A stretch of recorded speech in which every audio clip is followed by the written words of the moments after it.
Well, welcome to a chilly but bright autumnal day in Shanghai in 2021.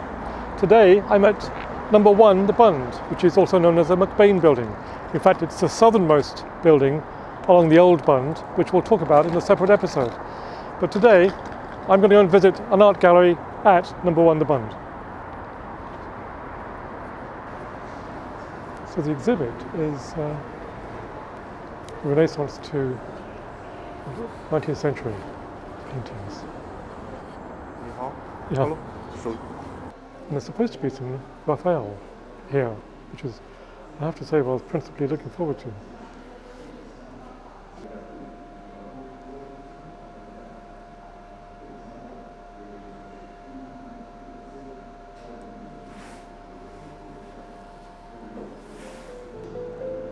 This is Raffaello's Stanzio,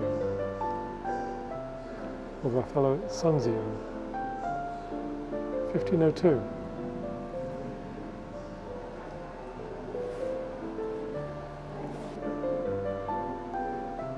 So we are well before the Renaissance, 1430, using tempera, which looks very different, of course, from the oil blending that folks like Leonardo and Michelangelo developed. This is a painting by Lorenzo Costa in 1480, which I think is wonderful. It's stylized, St. John the Evangelist. Stylized, but still, you would think, based on a real person. Giovanni Bellini. I love his sculptures. I've seen many of them in Rome, but never seen many paintings by him. Fantastic 3D effect, or relief on the Virgin Mother. And the baby Christ, of course, has all these lovely golden locks.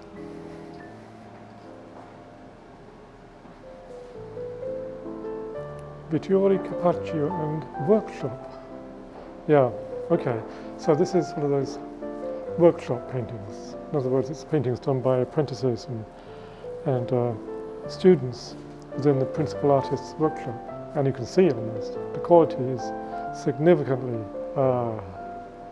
reduced. It's almost modern. There's a school called Mannerism, which is sort of late Renaissance. I wonder if this is the beginning of that. The features and proportions are sort of lengthened, taken out of proportion. I like the fact that the background is not for once a sort of detailed landscape, but is a rugged storm. And here is a portrait of a young gentleman by Vincenzo Cattina. I think half the enjoyment of coming to an exhibit of Italian art is to be able to say the names of these. The Italian names are just wonderful. Vincenzo Cattina. Giovanni Antonio Boltraffio. This is a painting in 1508. This would be smack in the middle of the High Renaissance. And this Virgin Mother here is feeding the Christ child, and it's the first time I've seen the Virgin Mother look like a real person and not a stylized woman.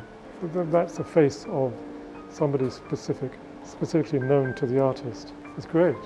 It really does sort of leap out of the painting and will take you back to 1508. It's despite the fact that the Christ child is most definitely stylized and is in fact pretty awful. But the woman's portrait is magnificent.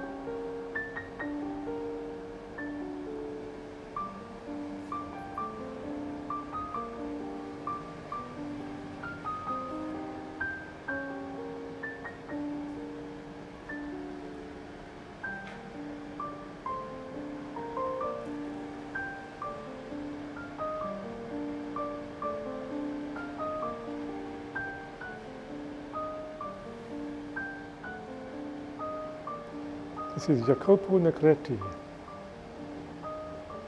Madonna and Child with John the Baptist. Golden locks on the Christ child again. Blonde hair on Mary Magdalene, sort of reddy blonde hair on the Virgin Mother, and brown locks, curly locks on John the Baptist. They all look very European, Northern European, and of course John the Baptist is swarthy skinned because he spent a lot of time in the desert. Yes, Giovanni Busi, called Giovanni Cariani. This is called the musicians, 1525, 1530. It's interesting. I don't see many paintings, where the people are not active in their posture, and these guys are tired, not interested in each other, chilling out, because they've done their job of playing for their guests. Or maybe they're not simply musicians, maybe they are a couple who are tired and chilling out in the garden.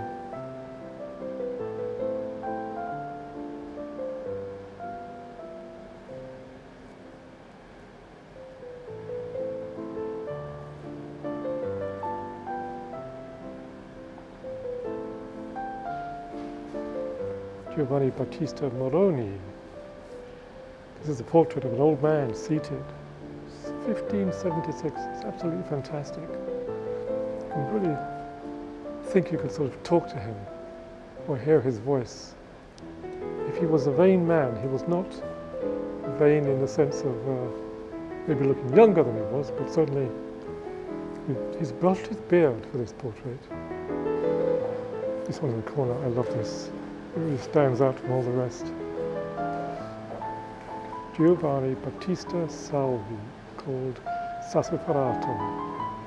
This is 1640, the Praying Madonna. Look at that contrast between the blue and the white, and all the shades of each colour, and then the shades and the tones in the face. This beautiful expression. It's simple, but it's really gorgeous. Very interesting shadow work on the cheekbones and the forehead too. It's funny, you would think it's specially lit, the way the light plays on the painting, but it's not. But in contrast, this is Carlo Antonio Procaccini. It's called Flora. That's probably a good name for it because the flowers themselves, which form the envelope to the person in the middle, this sort of fawn in the middle. Flowers are great, but the rest of it is very odd. It kind of reminds me of that Monty Python painting of Mona Lisa, where the poor old Leonardo couldn't get the hand right at the end. These hands, especially the right hand, it's just awful. This wonderful happy cavalier-like character, or jester, what's it called? Man with a lit candle and wine carafe, 1640, by Stormer, Matthias Stormer. It's great. It's really captured the way the light plays on the face from the candle. Must be a very hard thing to do.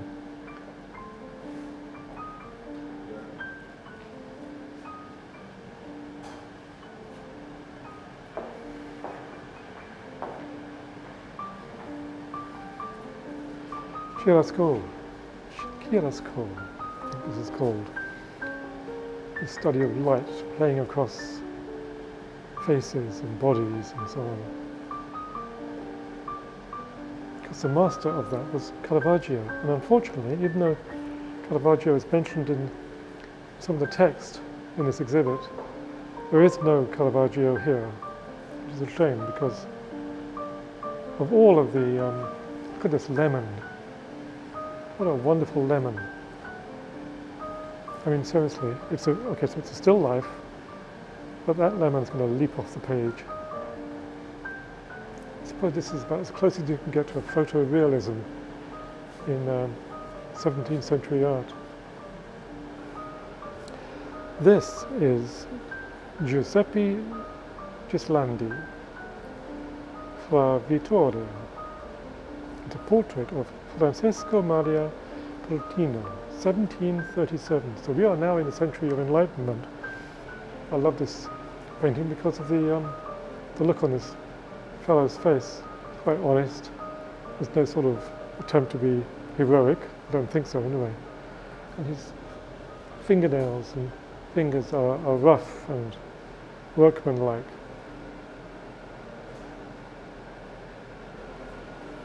Now here's one of the worst paintings in the entire gallery. This is by Pietro Falca, or called Pietro Longi, the Bacciumano. It is the visit to the grandmother, and it is, I suppose, the equivalent of a family photograph, but it's really awful. You know, I know I'm being very opinionated, but I don't see anything that is interesting or worthwhile in this. In contrast to this almost Degas-like portrait of a young girl with a fan. Isn't it funny how we invest paintings or any sort of form of art with the foreshadowing of something to come in the future, which is a bit of a nonsense. We still can't help doing it, you know. Did this influence Degas? Probably not. It's a lovely painting. This is Francesco Guardi, the Piazza San Marco, toward the Basilica in Venice, of course, Vicenza. And it just struck me there's something odd about this. There's this terrific shadow on the left-hand side, so the sun is coming from the left-hand side, and yet the building on the right-hand side is relatively poorly lit. I wonder why.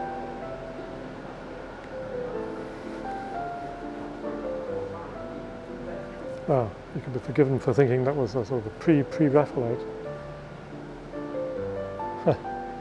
Especially the posture and the sort of the diaphanous materials and colours, all the golds and gosh, look at all these things that must be symbolic.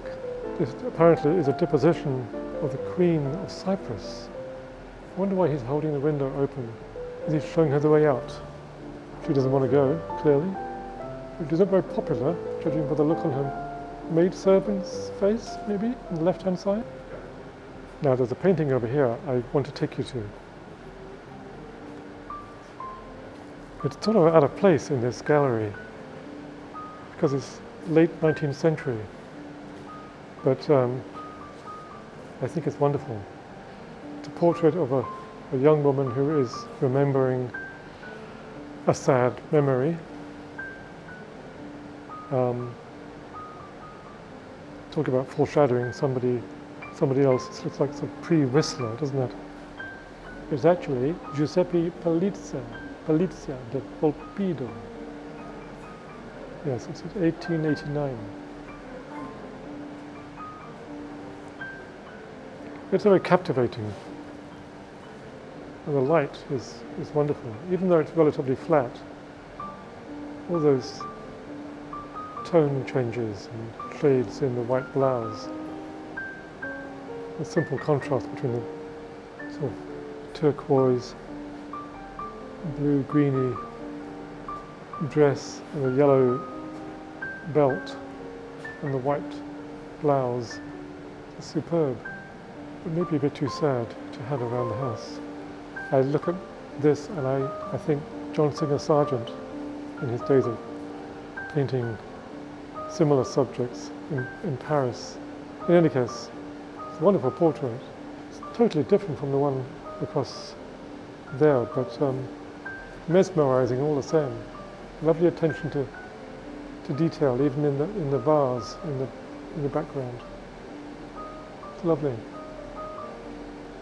Her coat is spread across the back of a chair. There's a slight ruffle to the bottom of her sleeve. Otherwise, the dress is kind of plain. A slight ruffle, I guess, along the neckline. And the hair pulled back sternly. It's great.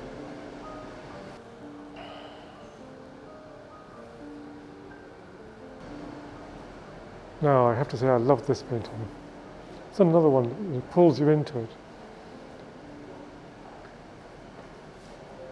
Looks like early Renoir, doesn't it? Oh dear, more foreshadowing. I've got to stop doing this. César Taglione. It's called Girl with Roses. Apparently it's his daughter, Irene, 1898. So yeah, look at the way the dress is painted and the face. It's It's both realistic and not at the same time.